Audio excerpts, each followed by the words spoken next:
Hey, what's up, guys? I'm just gonna be making a little upload here. I'm gonna be doing a little bit of speed art in the background, and I have enough footage that I can just make it as long or as short as I want. Basically, it's like it's like an hour long, so I can just put whatever I want in front of it. Basically, I think this video will be about 10ish minutes, 20 maybe around that area. Anyways, I just wanted to talk about what I thought of one of the recent episodes. Which episode is it? It's I think it's 10. Yeah, it's season 7, episode 10. A royal problem. It was a really good episode, and for all of my friends that haven't figured it out yet, I'm pretty sure most have. But yeah, this is kind of, I guess, an official statement. Yeah, I'm a huge brony. If you could see my room right now, like before I've cleaned it up, I got a lot of stuff. Maybe I'll upload a picture, or like a little walk around or something someday. But yeah, I got a lot of stuff. I've been to both Free Northwests, and if you don't know what that is, that's like BronyCon, annual BronyCon. I'm planning on going back, obviously, this year when it comes back around, 2018. I've been both last year, so yeah, 2016 and 2017.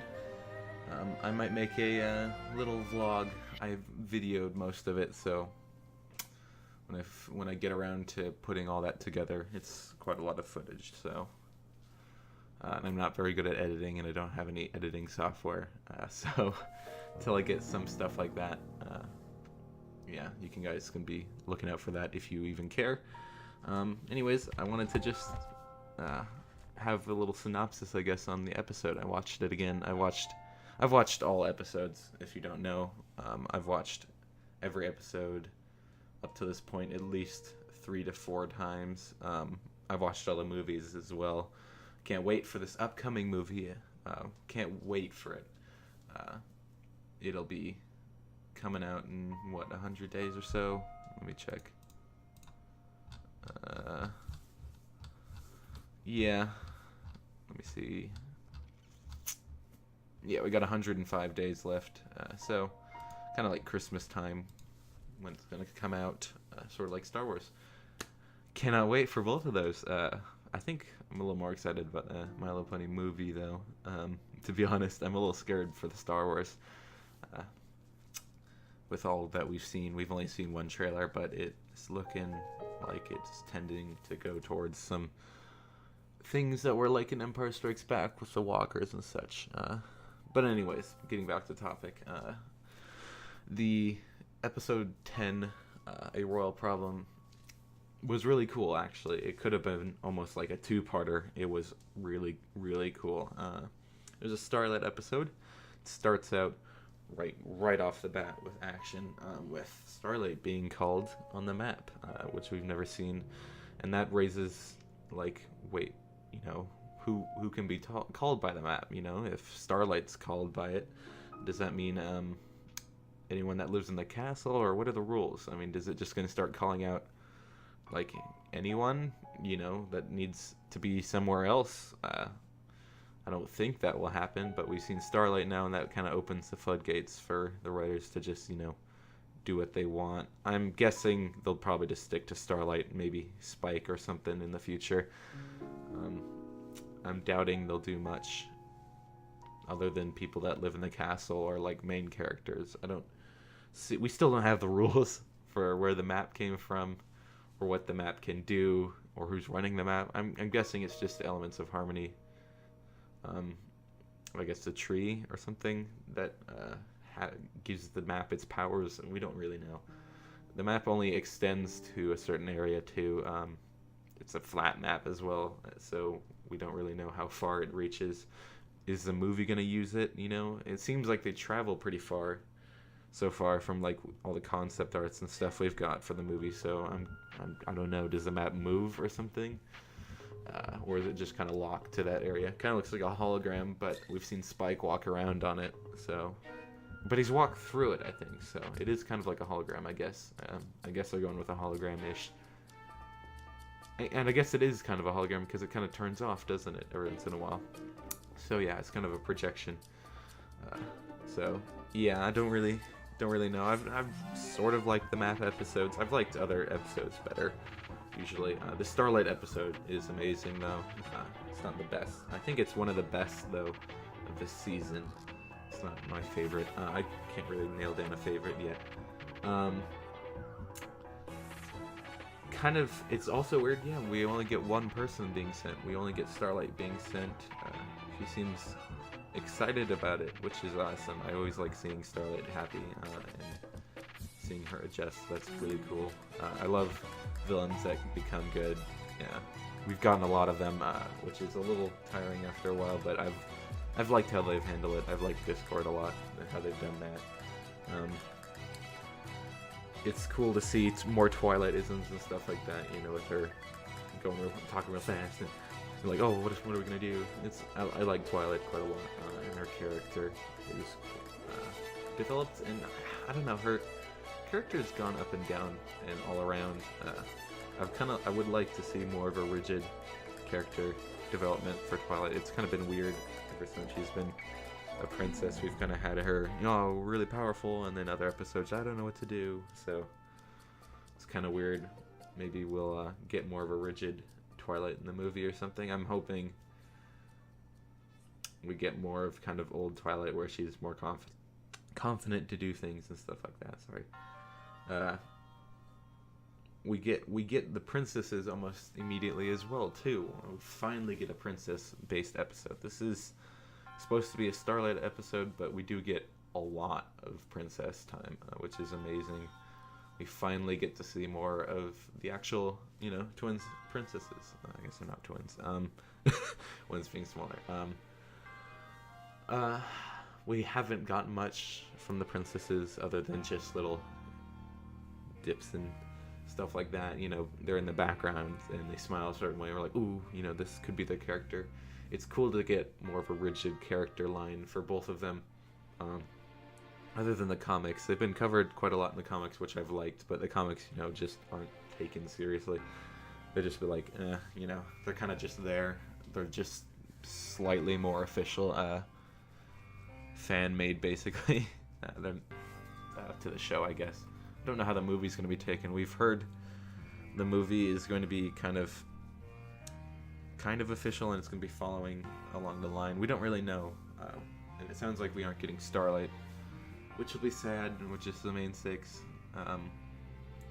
Maybe she'll be at the start as like a cameo or something, but it kind of sucks. We've gotten a lot of Starlight, and then it's just kind of like, no, she doesn't exist in the movie.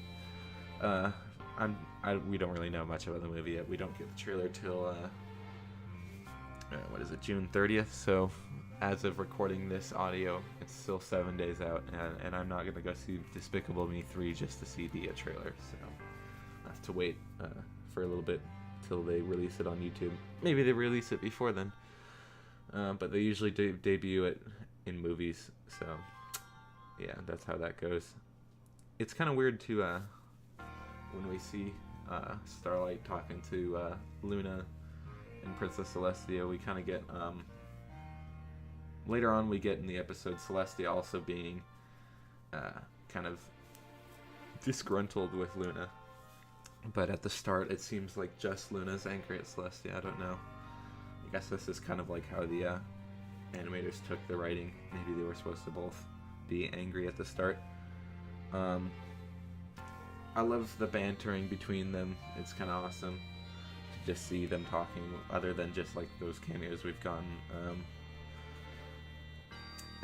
Like we got some at the 100th episode, but you know, other than just like few sentences back and forth, it's kind of nice to get most of the episode with them talking. It's kind of weird how Luna does what the guards probably should be doing, and same with Celestia back. They both have jobs that are like they're doing that they kind of shouldn't. Like Luna putting out flowers, isn't she supposed to be doing like the dream realm or whatever? What we see Celestia later doing, and we don't see, you know, Celestia putting out flowers. So it's just kind of an extra thing that she does that probably the guards should be doing, other than just standing around. I don't know why they had her doing it. I guess it's just conflict they needed. Other than that, I don't really see why she'd be doing it.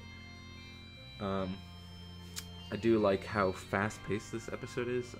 As I said at the start, I could see this whole episode being a two-parter almost. It goes through it quite fast. I love getting Starlight talking to Twilight, and would love to see more of that. She gets to the problem pretty fast too. Within the first half of the episode, she's already at the problem, and she does the little switch around, which was really cool. We've never seen that done. I guess Starlight would be the one to do that because she's the one that's messed around with the cutie marks the most. But it was kind of cool that she could just pop a spell and do that real fast. And wasn't expecting him to do something like that, so it's really cool for them to be taking jumps like this. And that kind of solidifies the princesses getting more of a main role in this episode, which is kind of cool. I love seeing Luna immediately kind of backfire. It's oh, this will be easy today, and she just, the next frame swipe, she immediately just has a problem with it. Again, that's the whole episode running along. They don't tread much water in this episode. They don't hammer much in. I mean, I guess they kind of spend a little bit more time on Luna. And by the way, she kind of had the short end of the stick at the start too, because she just got off her night shift and then had to head right into ruling over the day when Starlight switched. So, I think, Luna had kind of an unfair advantage and kind of caved less easily than Celestia, because Celestia almost immediately after going into Starlight's dream, and it was the first dream. So it was it did help Luna look a lot stronger, but it does hurt what Celestia can do, and we've already had several episodes with that happening, and it's kind of happening now to Twilight, where it's she used to be this super cool character, nothing kind of stops her, and she gets into these pickles but gets out of them really easily. But now we've seen her get captured twice or whatever super easily.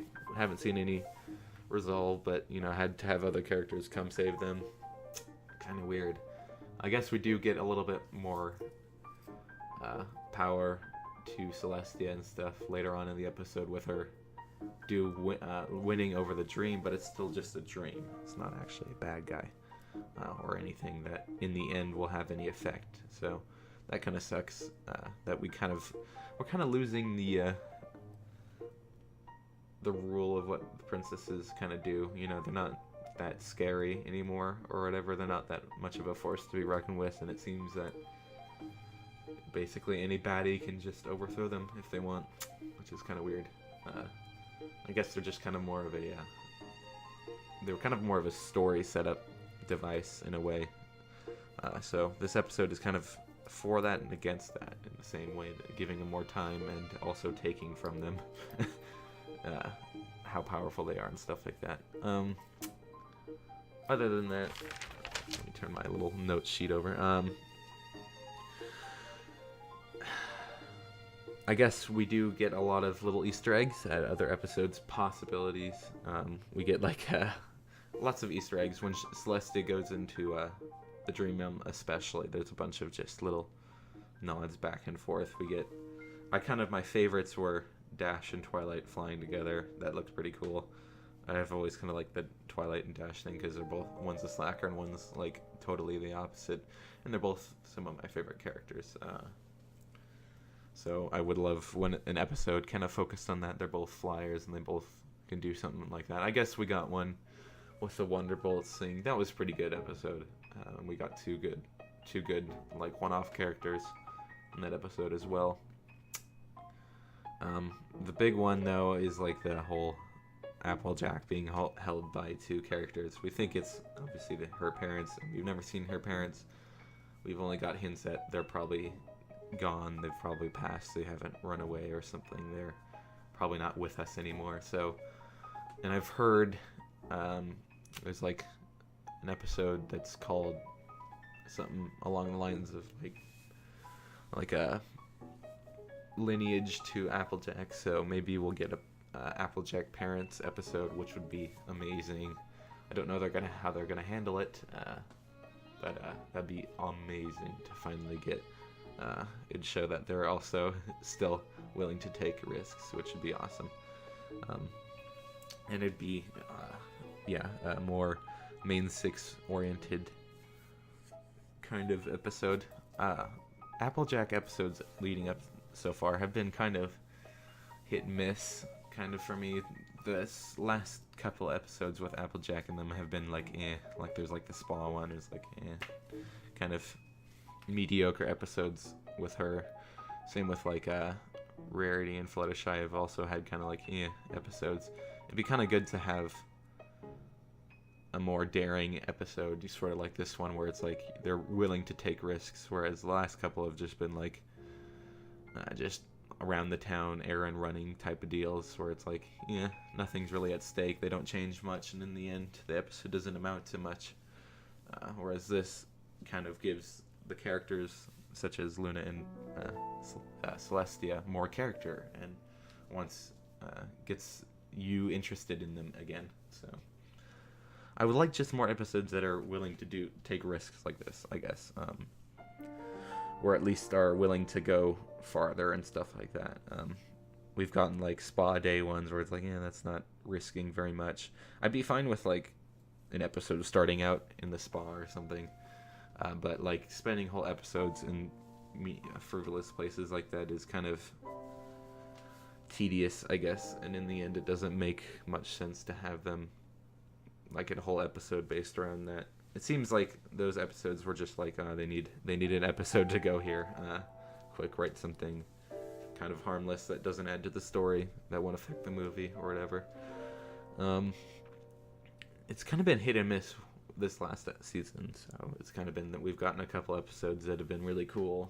I liked the Big Mac episode, well, parts of it, and there was a whole like dance number that I just skipped through. I didn't skip through, I watched it, but it was like, I've never liked kind of instantly cheesy singing in most episodes, just basically in every show. I just really don't like that. I've never liked that. It just really kills rewatchability for me, at least personally. If there's like a cheesy dance number or something like that, or the characters get embarrassed or something like that.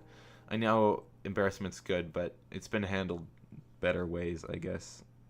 And usually a cheap way of doing it is just having them dance or something, or do something stupid in public, or in front of someone they love or whatever. So, but I do like the development. Again, that was a decent episode with big risks and changes. In the end, I guess this one doesn't change much. I guess it does have at the initial start of the map calling people, different people, and it can call basically anyone. I guess it kind of opens the door for that. Overall, I did love the banters, and it got me laughing a couple times. There was a couple good jokes. I loved the Twilight, a little music box type of deal. It was really fun. It was a really creative episode. Loved like the dreamscape and stuff like that, and Daybreaker was super cool. I almost missed that. Super cool to get not just Luna, but Celestia has a bad side, sort of. I don't know how much that counts though, because it was kind of like Starlight's imagination. It wasn't like full on real, whereas like Nightmare Moon was an actual thing. So I don't know. It still seems like we've never gotten a bad Celestia. We've had a weaker Celestia, but not bad. So it's kind of weird to just get a made-up Celestia. I mean, that's a good implementation that doesn't long-term affect anything if you want to do that. So I think that overall this episode is a good way of having risky things, but not damaging, I guess. So, it doesn't change much this episode, but it does add at least character to most of the larger characters that we haven't had much on recently. And I'm glad the writers are willing to take on Princess Luna and Princess Celestia. Usually they just don't touch them so that they just stay regal, but I think they've had too many episodes where they've had her just get captured or something, where they needed a character development episode to get them back on course. I love little touches in this episode. There was kind of, like callbacks with Celeste raising the sun again. It was kind of weird, the comment she made. It was even easier than raising the sun. I don't know which way that was supposed to be taken, like she's never done it before and she's like, oh, that's a lot easier, or I remember it being easier and it still is. I don't know. It's kind of a weird comment. It was kind of cool though. It's still a callback. I loved how the magic changes, like when they're using their magic. Luna's is now Celestia's, I guess. I don't know. She has blue instead of yellow and yellow instead of blue. That's kind of a cool touch, something they didn't need to do, but it was cool that they did. Starlight having her cutie mark, like when the map calls her back, it was her little star, not her full cutie mark. Kind of nice little touch. The animation was really smooth. We got a lot of angles, which is nice. Sometimes they're just kind of flat episodes where they're just two characters talking. This was really cool to have different angles and different movements, and like Twilight spinning around and stuff like that. It was really cool. Just really smooth animation in general. Nice little touches to their when they're talking and stuff. You get a lot of emotion out of just looking at what they're saying and stuff. I know how hard animation is, and really cool to see them not just using already used assets and stuff like that, making new ones. Yeah, overall, really cool episode. Love the new designs. Love the risks they took.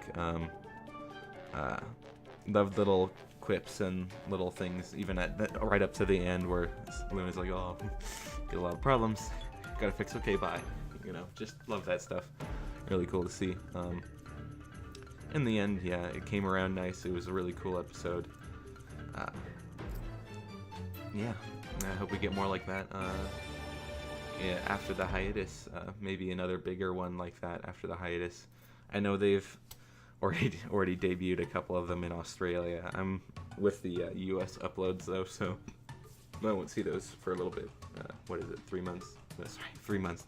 It's like usually like, 2 months of a hiatus. So that'll suck most of our summer. Go on without a My Little Pony episode. But other than that, yeah, sick episode. Totally suggest you watching this one if you don't watch many episodes.